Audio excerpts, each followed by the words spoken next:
Welcome to Not Starving Artist, the podcast.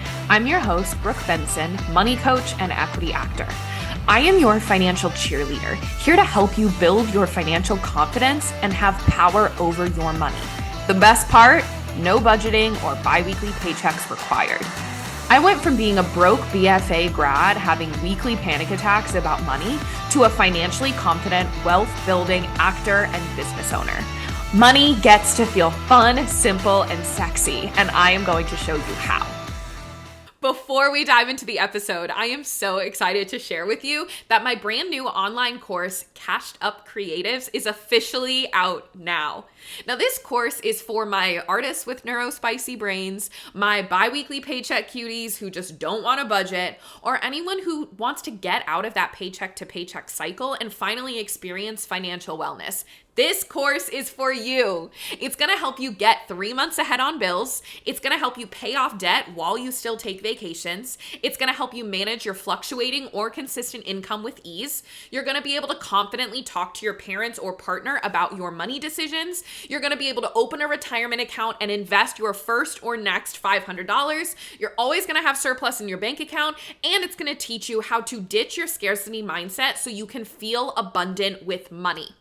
Now, this is a self-study course, meaning that when you make your one-time payment of $247, you have immediate access to the course content for life. And on top of lifetime access, the best part about what I'm sharing with you today is that for the rest of 2025, I am going to be hosting live monthly office hours for anyone who has joined the course. Totally for free, included with the price that you pay for the course itself. I, of course, recommend joining as soon as possible because the earlier you join, the more of those monthly office hours calls that you are going to get to attend. I cannot wait to see you inside and to help you get cashed up. Hello, everyone. Welcome back to the podcast. I am so giddy about today's topic because I am such a T-Pain stan. Now, there are only like 3 artists that have stood the test of time in my lifetime that have been like day one's ride or dies. T-Pain, Jimmy Buffett, and Black Bear. T-Pain and Jimmy Buffett entered my life in middle school and have not left. Black Bear joined the ranks in high school.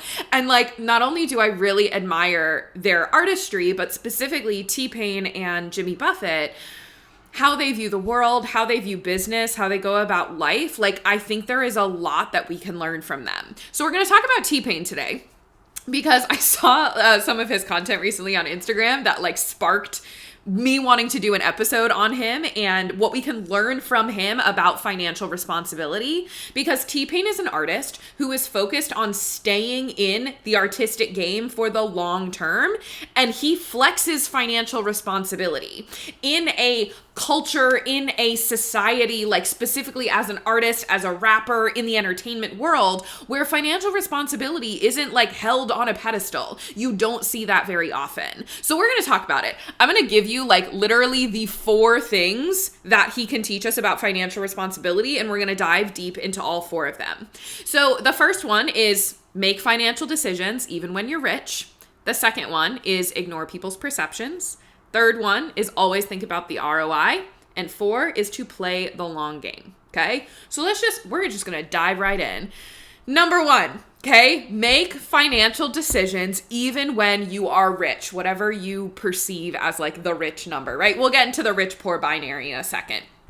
But this is actually what sparked the podcast, this specific reel that he posted. So people were coming at him, like calling him poor, calling him broke, because he was flying first class and not flying private. So they like saw him on a first class flight, or like he posted something, and like people were just coming at him being like, oh, did you lose all your money? Or like, what are you doing? Like, da-da-da. And he posted a reel where he showed the cost of what it would cost to fly private from Atlanta to like Las Vegas. And it was like $120 something thousand to fly just like that one trip. And he was showing that and he was like, that's dumb. Like, why on earth would I spend that amount of money to fly private when I can fly Delta? He was like, pass me the Biscoff cookies, right? So what was so interesting about this, right, is that And we'll get to this when we talk about people's perceptions in number 2. But for him, he is continuing to make financial decisions even when he's like crossed into the threshold of rich, wealthy. And I'm putting quotes around that because everyone's barometer or gauge for what you need to have in the bank or be making or tier of business you need to be at to be considered rich or considered wealthy, it's very subjective. There's no like one benchmark that then when you tip over into the rich category. But a lot of people perceive T-Pain as being very rich and successful.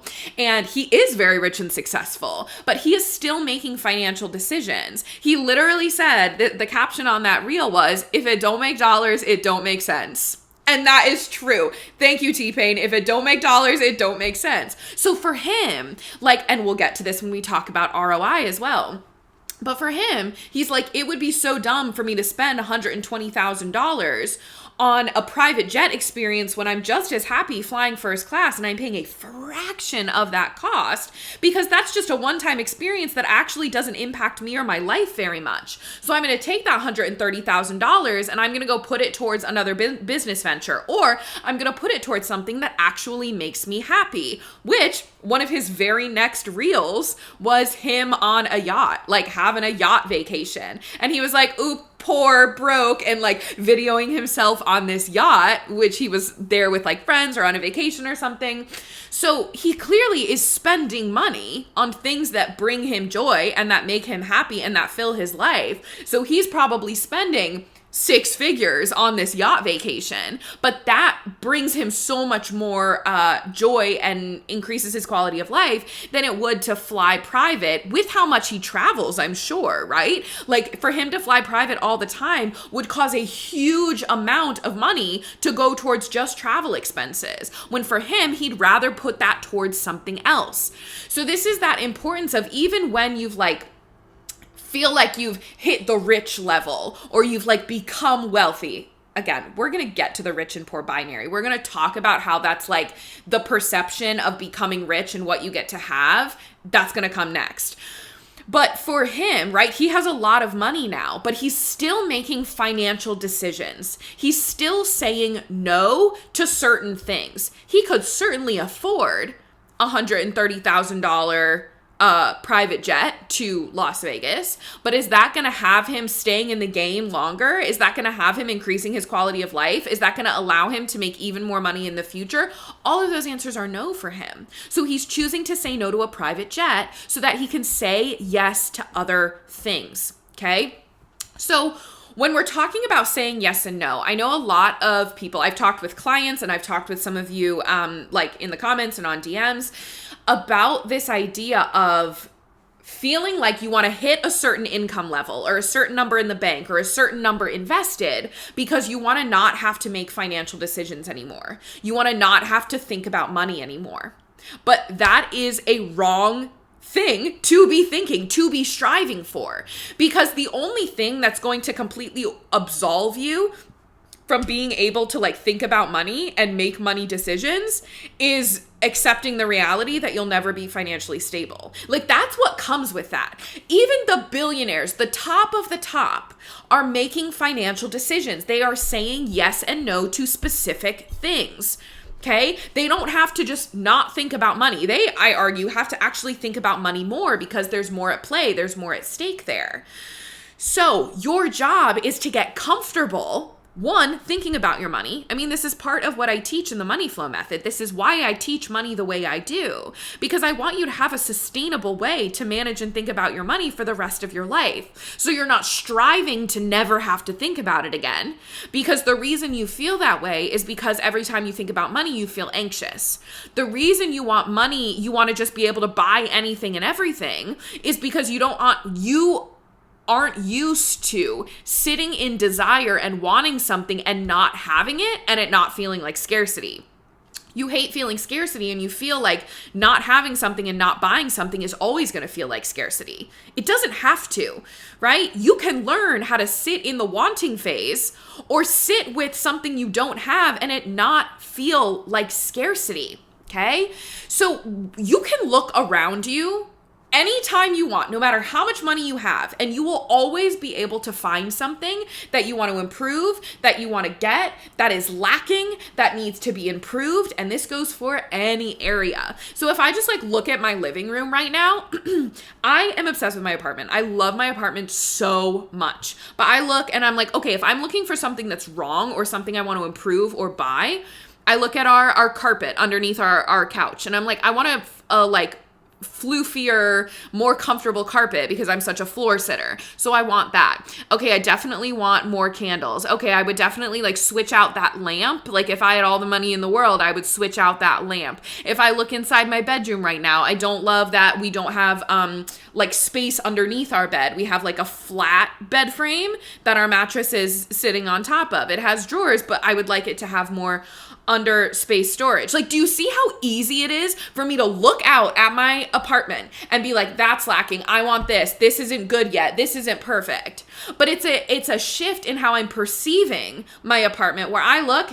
I have a sweet Jimmy Buffett poster right in front of me that I'm looking at. He is so good. It's so good. It's such a good poster. We painted 2 walls in our living room because we wanted it to feel cozier, and we were like, $30 for that kind of upgrade? Hell yeah. I'm obsessed with that. I look out and I see freaking sky when I look out my New York City apartment window on my balcony. How rare that is. That's so incredible. I'm looking right here to my right and I see a freaking bathtub, right? It's got an $8 shower curtain with shower rings that are currently like breaking and falling apart that we'll fix at some point. But when I look, I don't see an $8 shower curtain. I see, holy fuck, I get to have a bathtub in this apartment? Yes! Right? So do you see how that's like a shift where you can always find something you want to improve that's lacking that you want to buy, but you get to choose to feel really abundant about the things that you already have. And I know that sounds like a cliche, but I want to keep reiterating it. And this doesn't mean that you can't buy anything. Like I said, like we bought a $30 can of paint and that has completely changed the feel of our living room. This bathtub that I'm obsessed with, I bought a color changing LED light for that thing. It's a party in that bathtub every single night when I'm in there for my nighttime baths, right? So I'm buying things, but I'm actually thinking about what's going to have the biggest impact in my life. All right, we're already getting into number 3, which is thinking about the ROI. So let me come back to making financial decisions. I want you to think about allowing yourself to be in the financial juxtaposition when you are making financial decisions.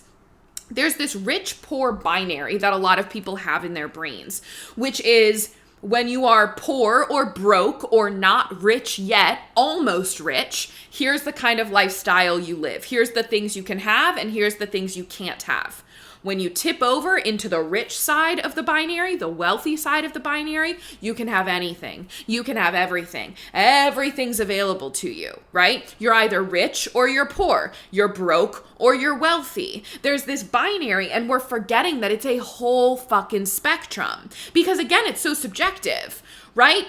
One person's version of what equals poor and broke and what equals rich and wealthy is going to be totally different than another person's version of poor and broke and rich and wealthy. And so we have to remember that broke, poor, rich, wealthy, that's not a binary. It is a full spectrum. And it's not just a spectrum of what you have in the bank, right? It is a spectrum of how you feel, what you have in the bank, what your financial priorities are, the kind of lifestyle you want to live, who's surrounding you. Like, there is so much more to that equation, right? I mean, this is so sweet. I was talking to a friend at an audition, and she was talking about, like, she had just met my partner at a reading that we were watching her at, and she was like, Brooke, she was like watching this reel, listening to this podcast about like when you find your person, like how rich you become, like you have so much wealth when you find the person that you want to like spend your life with. And she was like, Brooke, you are so rich. You are so wealthy. Like you have found that person. And I was like, it's true, right? Like I'm getting emotional thinking about it. I'm like, I'm so fucking rich. Like I can't believe that I found like my person in this lifetime. Like I'm obsessed with him. I love him so much. And that's so beautiful. And that's so rare, you know? So there's so many other factors, but if we're strictly talking about like financially in the bank, the rich poor binary doesn't exist. Because the thing is like we take T-Pain as an example. There are so many people who see him as rich, which means if you're rich, you fly private. If you're rich, you do all of the rich people things. And if you choose to not do the rich people things, that like shakes me off kilter. I don't understand that binary. So it's getting comfortable for you in financial juxtaposition. So if you currently feel like if your identity and in your body, you're feeling like you're broke and poor, I want you to start to flex. What are the things that you have reserved for rich, wealthy people or the rich, wealthy version of yourself that's coming that you're not allowing yourself to even ask, like, how can I give myself flavors of that now? How can I have some of those things now? Do I actually know that I can't afford those things, or is that just a feeling? And then if you're on the other side, right? If you in your body feel rich and wealthy, maybe you've grown your business, maybe you just got that like, series regular and you're like bringing in those huge paychecks, right? If you're feeling like you're in that rich, wealthy energy, but you're like, wait, my bank account isn't growing, or like, I still feel stressed about money, what's happening? It might be because you're not letting yourself live in the financial juxtaposition of not saying yes to everything. So what are the things that you love spending money on now that you have all this money to spend on it? But then what are the things you actually don't give a fuck about that you can stop spending money on so you can actually see needle moving things in your bank account? So I'll give you some examples, right? Like T-Pain, he's choosing to not get on a private jet, but he's choosing to have a vacation on a yacht, okay? For me, I take the bus to the airport, but I pay $700 a year to have airport lounge access. I have a client who owned multiple real estate properties, but she didn't give a fuck about having like name brand bags or like nice jewelry. Okay. So there's so many ways you can live in financial juxtaposition, and that is so financially healthy. Because if we think about our personalities, what we like and what we desire, you're not gonna like want all of the high quality things or all of the luxury experience in every arena. Like that's just not how we work. We all have specific things that we gravitate towards and that we enjoy. So living in financial juxtaposition is putting money towards things that actually bring you the most joy and not spending money on the things that don't. That way you can actually see progress in your bank accounts, okay? So a question you can ask yourself, this is also this first thing, making financial decisions. This is where we're going to spend the longest time in this episode because I have a lot to say on it. I want you to ask yourself and journal on, what do you love paying a premium for? I want you to sit with that question. What do you love paying a premium for? And it's not going to be everything. You are only going to have a handful of things that end up on that list, right? So again, for T-Pain, he loves paying a premium for yacht vacations. He loves paying a premium for, like, he has a Twitch streaming setup, right? Like his gaming chair, all the stuff he's got in his like studio, like he loves paying a premium for that. Things he doesn't care about paying a premium for is flying private, right? I don't know all of the other things he doesn't love paying a premium for, right? I've just seen that one reel, but I'm sure there's a million other things. So for you, what do you love paying a premium for? For me, I love paying a premium in New York City to live here. Something I don't care about paying a premium for is nice furniture, right? And like, what even is nice furniture anymore? Like that doesn't, right? But like high-end, thousands and thousands of dollars for like a couch or a dining room table. I don't care. Facebook Marketplace. I'll go get that from a friend. I mean, some of our furniture, we have a lamp and a bed frame, and we used to have a couch, and our table were all things that the people who lived here before us were like, hey, do you want these? And we were like, yeah, we'll like give you $100. And they just like left them in the apartment for us. Were they things that we would choose if we were buying them to start with? No, but we want to pay the premium to live here in this neighborhood in Manhattan. For us to live in Manhattan, in the luxury apartment building that we live in, that brings us so much joy that we don't need the most perfectly curated living room set. Again, I look at our living room and I'm like, she's so cute and I love her so much. But I didn't need to pay for a perfectly curated living room set to feel that way, okay?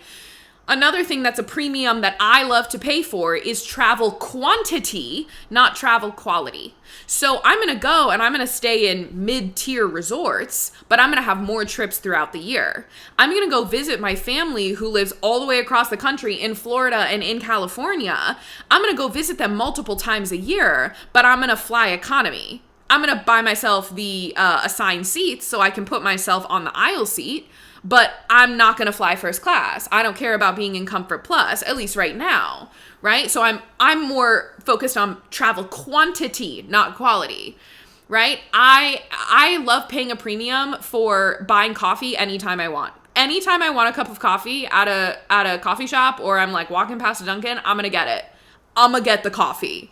But what I don't pay a premium for is eating out. I literally do not eat out like hardly ever anymore because it doesn't bring me joy. Don't worry, we're going to get to the ROI bullet point. It all ties together, right? Holidays and celebrations. I love paying a premium for decorations, for events, for baking, for all of that. But like day to day, I'm fine, right? I don't need to pay a premium for other things in like my day to day life. I want to have all the decorations and all the festivities during the holidays. Okay.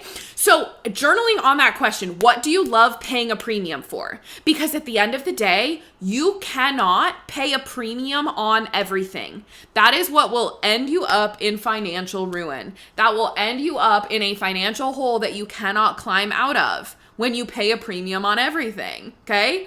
But you get to pay a premium on some things. And when you consciously choose the things that you want to pay a premium on, that's going to have the most joy and impact for you, then it's not going to feel like restriction when you don't spend money on other things. I do not feel restricted in the slightest because I am so focused on enjoying the shit that I do spend a premium on, right? So there's that mindset shift that I want you to be thinking about. You could always look for the ways that you're lacking, for the things you don't have, for the things you want and don't have yet.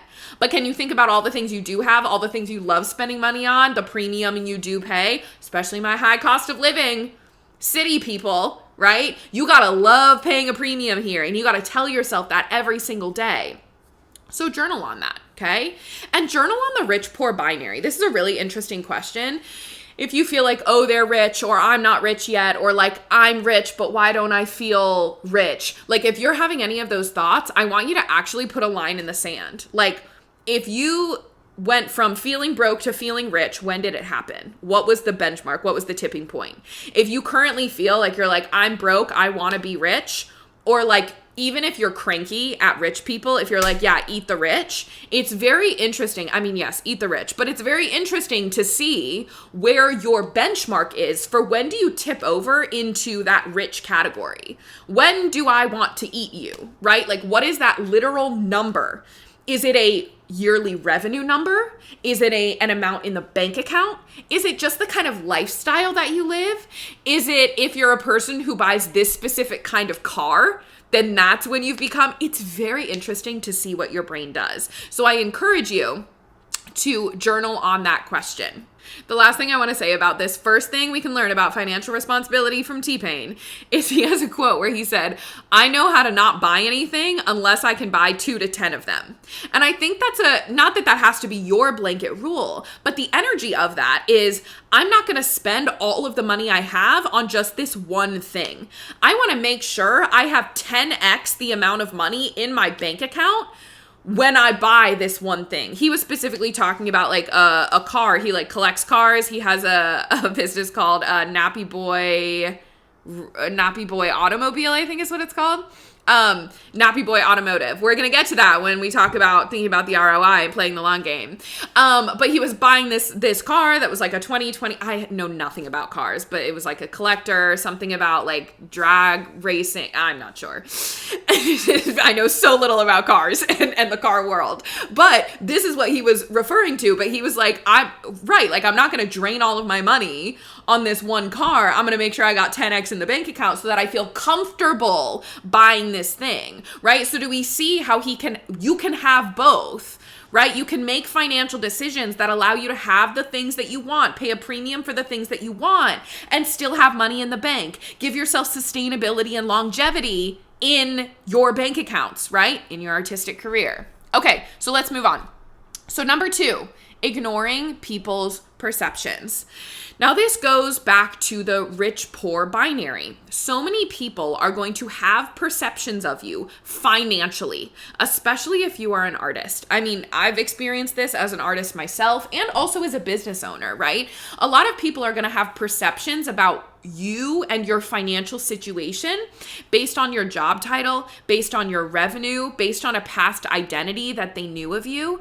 And T-Pain has experienced so much of this. So for those of you who don't know, like, the T-Pain lore, basically, he blew up, right? Back when I was in middle school. He was blowing up. He had Buy You a Drink. He had Bartender. He had I'm Sprung. That was like one of his first big blow up songs. So he was like really vibing. He was with a big label. I believe it was Akon's label. And he was popping off, right? And then he had a slump, right? He had an album that didn't go well. The label was kind of shitting on him, and then he had to go independent, and then he like wasn't able to sell out shows. And then The Masked Singer happened, and it kind of like revitalized him. He went on tour, he released another album, and now he's like blowing up, and he's doing 1,012 things. He has his own label now, right? Like, he's doing his thing. So when it comes to people's perceptions, most people don't know like all of T-Pain's history and lore and haven't been following him from like day dot, right? People are going to have so many thoughts about his financial situation, about his career, about who he is. And he's talked about this. Like, when he streams, he like streams on Twitch now. Twitch streaming. Again, I'm not in that world, but that's what I've gathered, right? I think you stream on Twitch. Don't come for me if that's not how you say it. But when he was like talking about this, he was saying there are so many people who view him as a broke artist, as an artist who went broke, and now that he's like successful again, but people don't know that, they're like, what are you doing buying that vintage car? What are you doing spending all of that money? Because their only perception of him is this when he was like in his decline, quote unquote. Like, he was never really in a decline. We'll get to that when it comes to artistic longevity. But then there are other people who are like, the fuck are you doing, T-Pain? You're so rich. You're so successful. Why aren't you flying private? They have so many thoughts about his financial situation based on his perceived success from way back when, right? And their thoughts about what it means when you reach a certain level, what you get to spend money on, because that's what they would spend money on, right? Everyone has money stuff. You cannot exist in this world without having money shit that you have to work through.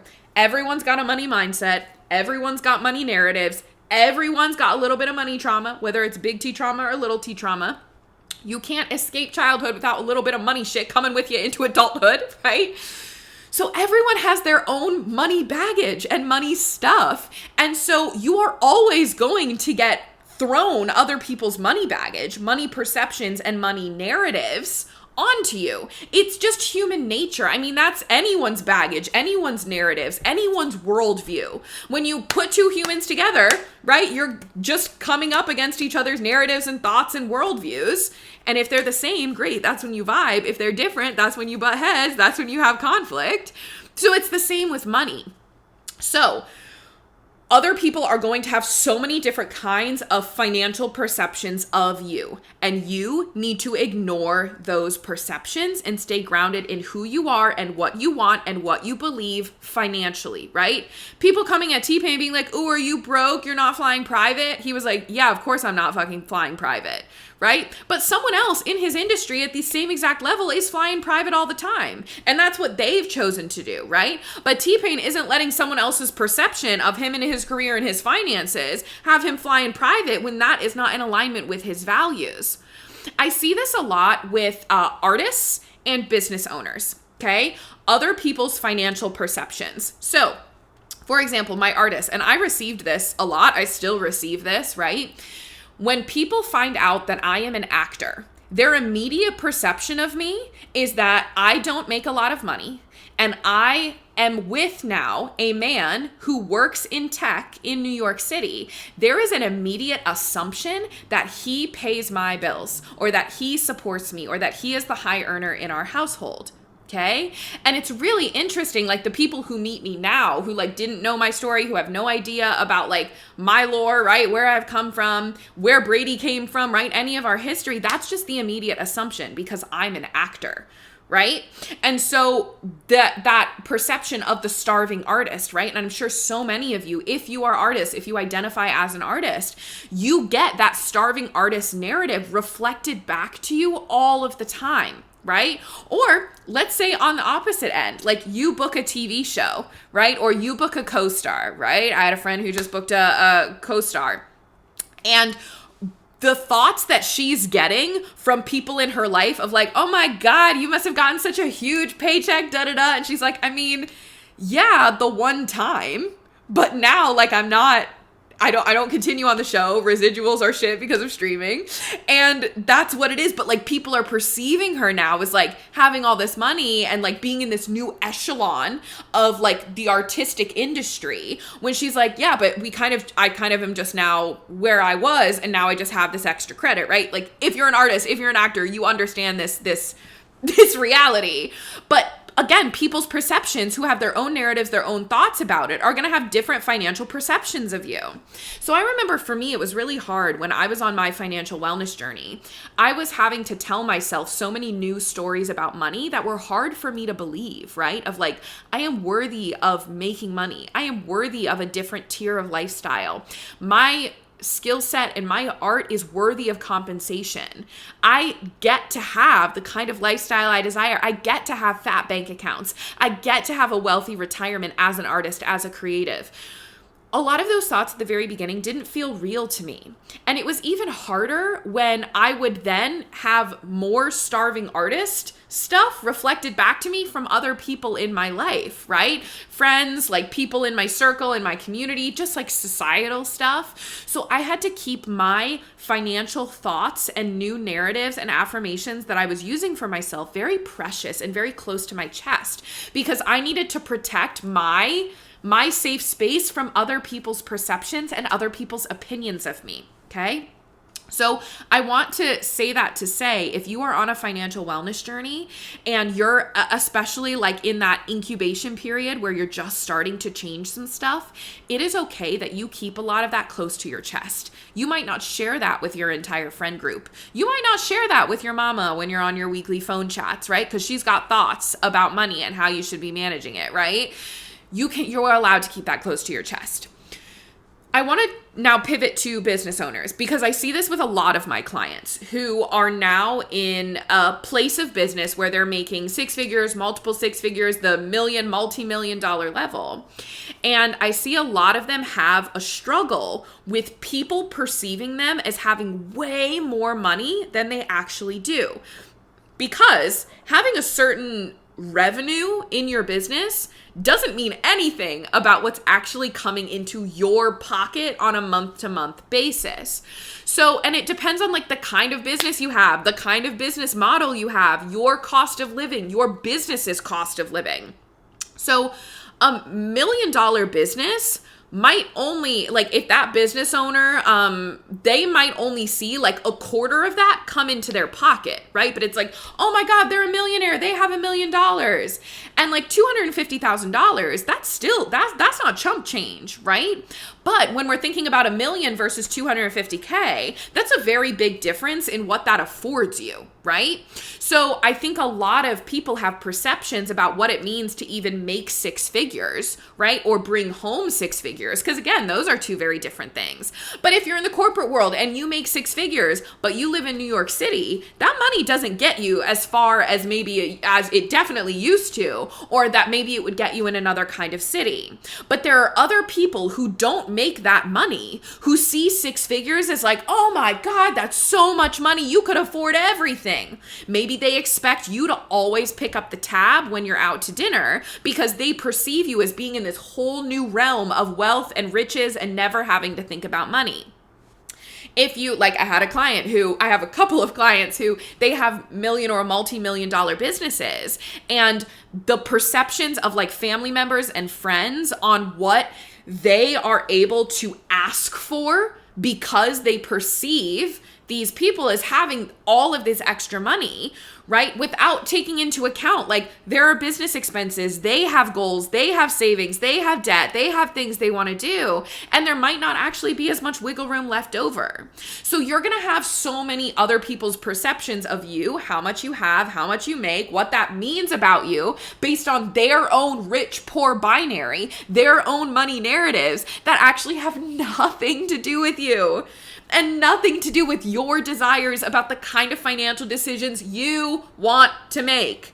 You are always going to be rich to someone and poor to someone else, right? There is never an objective place that you fall on that spectrum or in that binary. So it's about tuning out other people's perceptions and doing what feels right for you. Again, becoming your own financial CEO so you can make those confident decisions without other people's input who might not actually have your best interest in mind or really understand what's going on with you. Okay. So again, that's what T-Pain does really well, where he's like, you might think I'm poor, but haha, LOL, nah. Or like, yeah, you might think I'm rich, but guess what? I'm not flying private, right? And the identity that people have about like seeing him at certain places on his journey and not seeing like the full picture. He's like, no, like it's okay that people don't fully know how I make money, what I'm doing with my life, but like I'm making decisions that feel really good for me, and I'm not going to let other people's thoughts navigate that for me, right? Okay, so number 3, always be thinking about the ROI. This man is always thinking about the return on investment. T-Pain is a masterclass in this.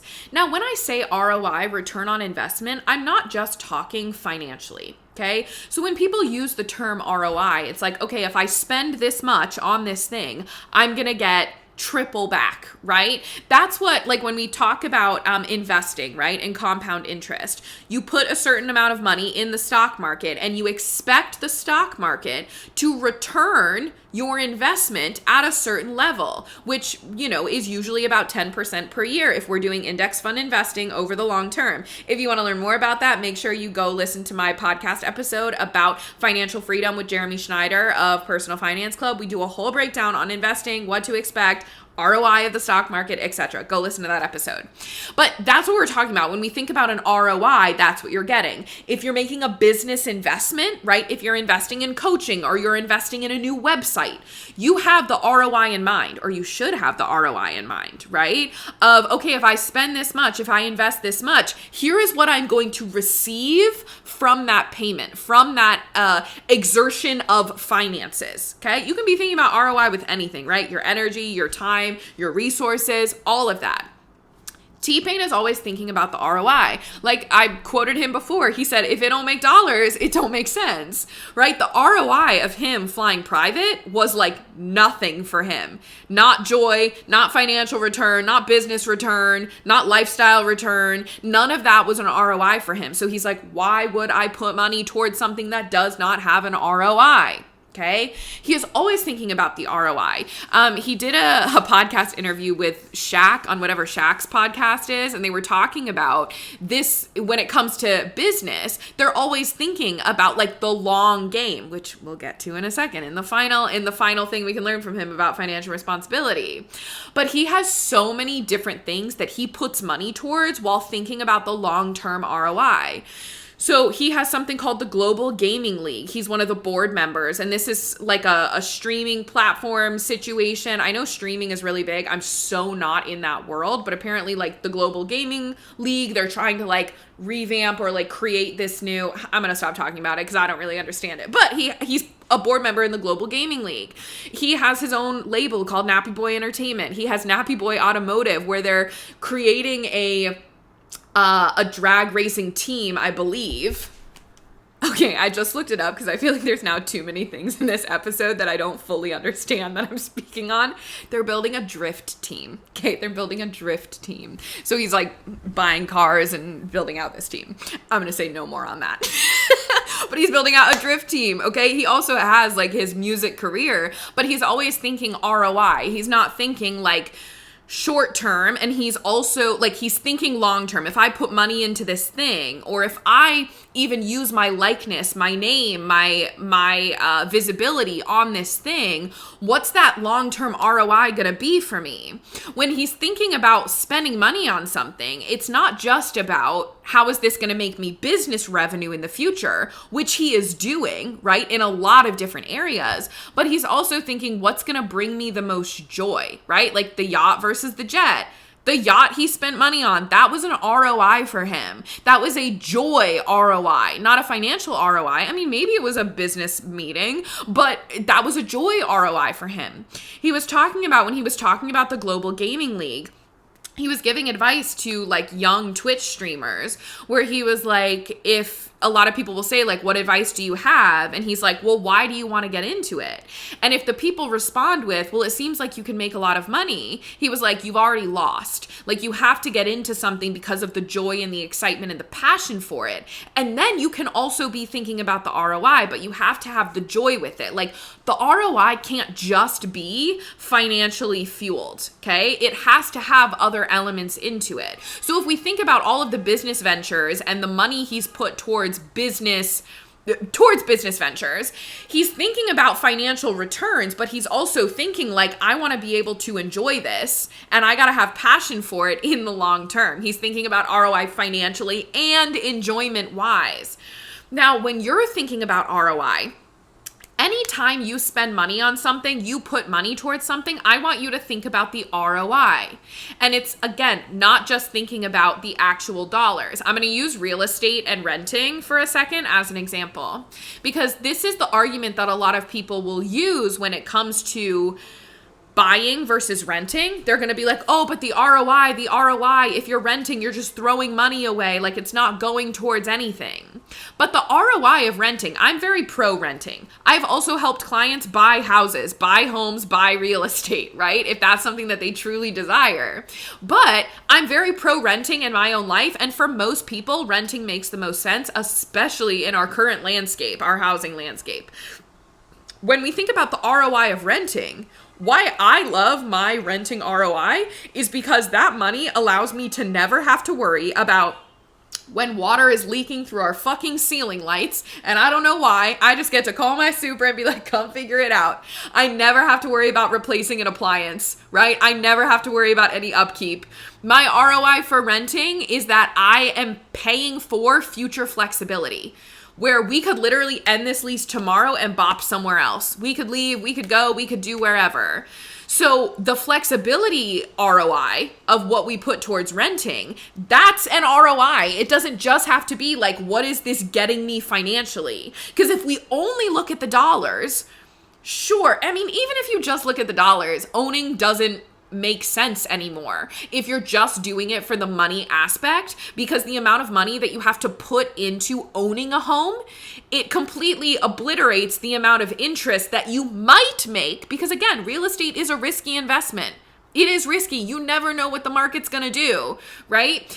So the ROI of that ends up kind of breaking even when it comes to comparing it to renting. I digress.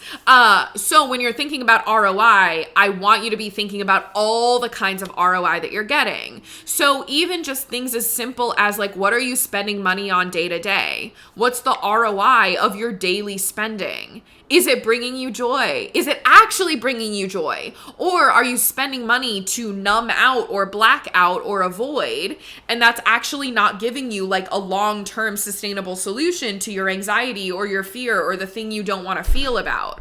Have you thought about that?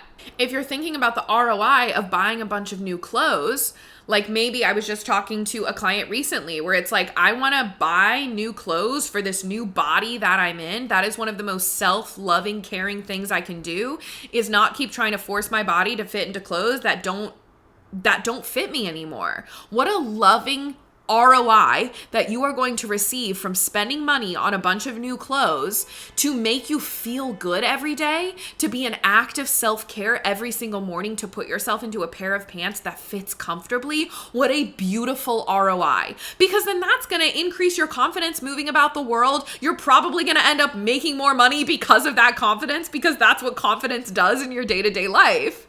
But if you're thinking about buying a bunch of new clothes because, and I just went through this, there was a time last year where I like wanted to do a whole closet revamp. And it was because I thought that I needed new clothes to increase my confidence going to auditions, because like I wasn't quite feeling certain things and like it wasn't quite my personality, and I missed this romper that I had gotten rid of years ago that I would always wear to an audition. So I was fixating on what the clothes were going to give me as an ROI. But the more I sat with it, I'm like, I don't think the clothes are actually going to give me that ROI.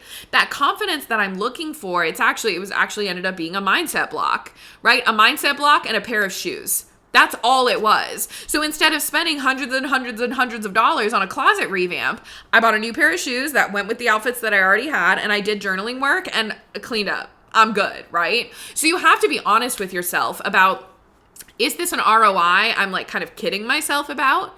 Is there a way I can receive this ROI by not spending money? Is there a way I can receive this ROI by doing something different? Like asking yourself those questions. And also, if you are spending money on something, you have to be clear about the ROI. I see this a lot with people investing in their business, right? In courses, in a website, I know I've used that example a lot, in coaching, in, a photo shoot, whatever, but they are not clear on the ROI that they want to receive from it. They're just like, I should be doing this. I need help, so I just have to throw money at the problem. Rather than being like, I have this specific problem and I need it solved in this specific way. And here are the things that I'm going to do with this investment to make it worth it and receive an ROI. This is why when I do sales calls with people and when they onboard, we literally write out what are the things that you want to receive from this coaching container. Because I want you coming into a private coaching container knowing what your ROI is. So that way we can get you that ROI. We get so clear and specific because I don't just want you throwing money at financial anxiety saying, please help me fix it. I don't know what to do. And this is what I help you figure out on a sales call. We do this together where it's like, okay, if you have a lot of financial anxiety, great. We're going to get to the root cause of that. So one of your ROIs is going to be figuring out the root of your financial anxiety. And we're going to start to work on that. You're going to get a specific mindset toolkit, mindset exercises every single call in order to get to the bottom of that.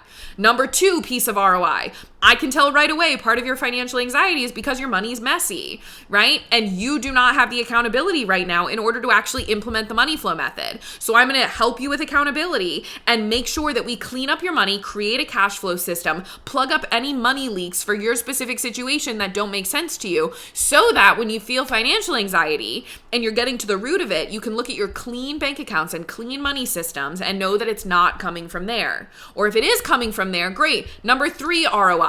We're going to diagnose your root money leak, your biggest money leak, and we're going to solve for it. Whether that's income, whether that's spending, whether that's organization, or whether that's mindset.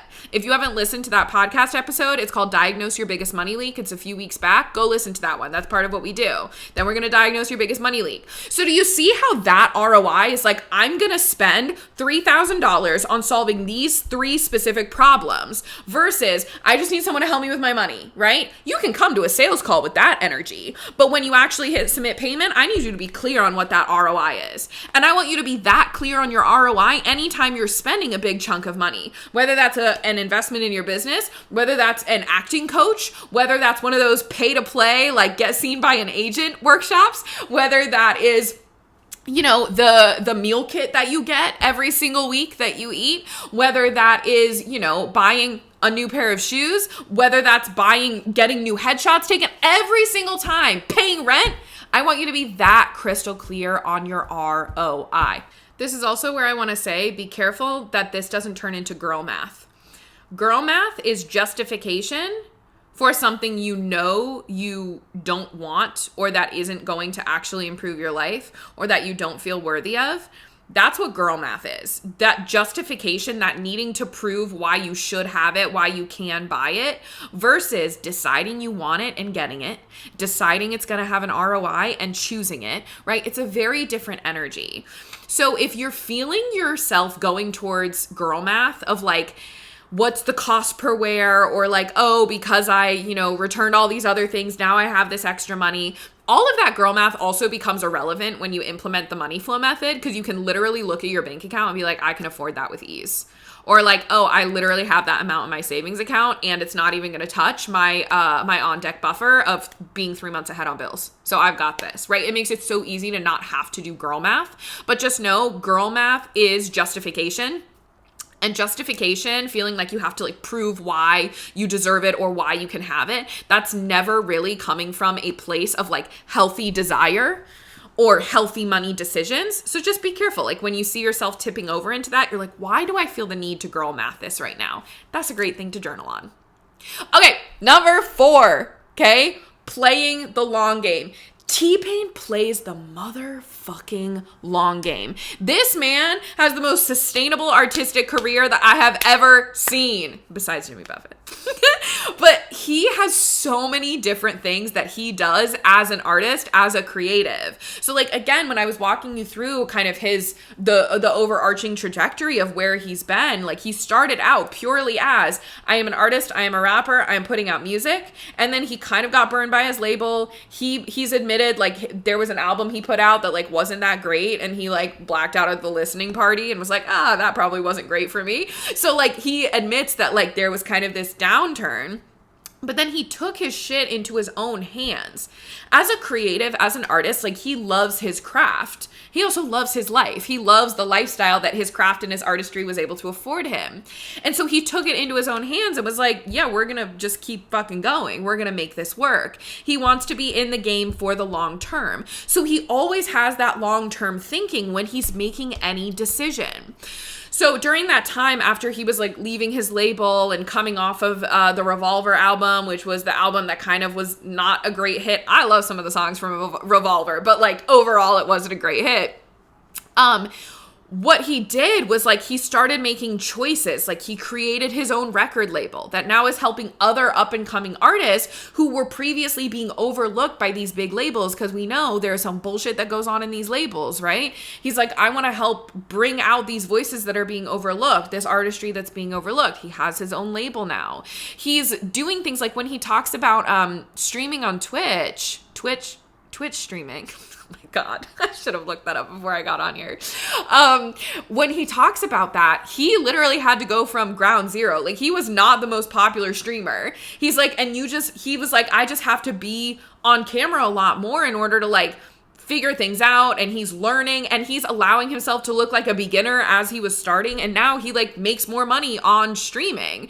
And so he's taking these things into his own hands, and he's not boxing himself in. He's not like, well, because I'm a rapper and because that's how I made success, I am going to only do that. And if I do anything else, that means I'm a failure. Ooh, do we hear some starving artist narrative? If you could do anything else, do that. That's not a reality for the world anymore. Not that you have to do a million things, but that it's okay to do a million things. And honestly, it's pretty lucrative to do a million things, right? He's got a million different businesses. He's building a drift team. He's streaming. He's still putting out music. He has a great album called On Top of the Covers that he just released, which is like a total departure from the usual music, but he's just having fun. He's playing with shit. He's doing a bunch of things, and he branched out from his artistry to now like business acumen to be able to make him his money, so he can put out an album like On Top of the Covers that might not be super in line with the music he used to make, but it is in line with his artistry and his heart and what he wants to do. Right? So he's always thinking his longevity as an artist, not just financially, but also what can he wants to be able to like live with himself and enjoy his life and enjoy his creativity. So that old label wasn't going to be able to do that for him, right? So he created his own. Part of the reason he makes financial decisions and he makes the business decisions that he does is for financial sustainability, because he knows that's the stuff that's going to get him through the rest of his life with ease, in the kind of lifestyle that he wants. He was talking about, I went to see him in concert last summer in Central Park, which was such a blast. And he said that at the time when he was having label issues, he wasn't able to sell out his shows. Like he was having a lot of hard times selling shows. And then he like sold out this Central Park like summer stage series that he was doing. Right? But even through that, he had eyes on the prize longevity. He was like, I'm not going to let this one moment that I know is just a season, a bit in time, that feels like it's a dip. I'm not going to let that define the rest of my life. So when I think about that for you all who are listening, like let's say you're in a financial situation where like maybe you had built up this huge savings account. I actually had a client who she built up her whole emergency fund, and then she had to use that money in order her to like survive a low sales season in her business. And now she's in this dip where she's like looking ahead and she's like, I just feel like a failure. And I just like, is it even worth it? Right. And so we were coaching on that of like, well, 100% it is worth it. Right. And these savings were built up for you to be used. But this is just a season. Like, let's not attach your identity and what's happening right now to this current money season that you're in. The thing about seasons is there's always another season around the corner. T-Pain knew that. And he kept showing up and he kept doing his art. And then he was thinking creatively. And then this man went on the fucking Masked Singer, won that shit. I think that the only reason the Masked Singer existed is to give T-Pain the comeback that he deserved. Okay? And everyone realized like, oh my God, wait, he's such a good singer. And like auto-tune was just like a really fun creative thing that whatever, I could go on a T-Pain rant for ages. But he started doing things differently. He was like, I'm not going to accept the fact that this is the reality. I'm going to make new shit happen. And if you're not going to make it happen for me, I'm going to start my own label and I'm going to figure out my own shit. And guess what? I'm going to start doing this thing and this thing and this thing. And I'm going to have fun and I'm going to make money and I'm going to do my art. Right? He is always thinking longevity wise and he doesn't give a fuck about what other people are perceiving him as. Right? This is just becoming a T-Pain hype podcast. But as artists, we can really learn from that of thinking about down the line, like not just thinking, I just need to get my series regular. I need to get my Broadway debut. I need to get my national tour. I need to get my first feature film made. When you're in that kind of thinking, then when you get that thing, one, it's going to feel like kind of a letdown once it's over, but then you haven't thought long term. You blow the whole first big paycheck that you get because you are thinking like, okay, and now it's hunky-dory from here. I'm all good now. But then the show gets canceled. The movie doesn't get picked up. The show gets closed, right? And then you've just blown all the money because you thought like now you don't have to worry about anything anymore. You forgot to think long term. Okay. And so then this is where like when you make financial decisions, if you're thinking long term, you make different financial decisions than if you're thinking in the immediate short term future. Okay. So there's two things we can learn from this long term thinking, from playing the long game from T-Pain. One, financially, you make different decisions. You're thinking financially long term. And two, you're not identifying with the season you might be in that might not feel like a super successful season. And then three, you allow yourself to make bad art. You allow yourself to make mistakes. Like he has said that he did not like his Revolver album. He's like, I fucked up on that one. But he was like, but I'm still going to make another album and I'm going to make another one after that. And I'm going to make another one after that. And they might not all be winners, right? But there might be one song in that bad album that was a fucking banger, right? Like he talks about Revolver, 5 o'clock in the morning made him his money back. Right? So it's not like he was in the hole from that album because he had this one banger, but the album as a whole wasn't great. So allowing himself to acknowledge that like not everything he makes is going to be fire, but it was made for a reason. And that's the life of an artist, right? Like we have to get okay with feeling uncomfortable, with not being perfect, with making bad shit, and with making financial decisions, right? That's what the life of a creative is. That's what the life of a human is because all humans are creative, but I digress.